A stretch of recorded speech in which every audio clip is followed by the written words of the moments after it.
गुवाहाटी के विभिन्न इलाकों में बाढ़ का पानी घुस गया है। गुवाहाटी में ब्रह्मपुत्र खतरे के निशान से ऊपर बह रहा है। मुख्यमंत्री हेमंत विश्व शर्मा ने आज गुवाहाटी के पांडु मालेगांव में बाढ़ प्रभावित इलाकों का दौरा भी किया है।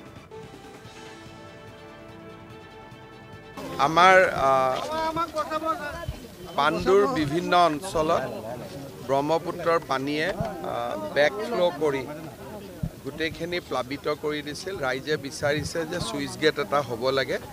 মই ইঞ্জিনিয়াৰ সকলৰ লগত চালু যিখিনি পাৰো সহায় কৰি দিম।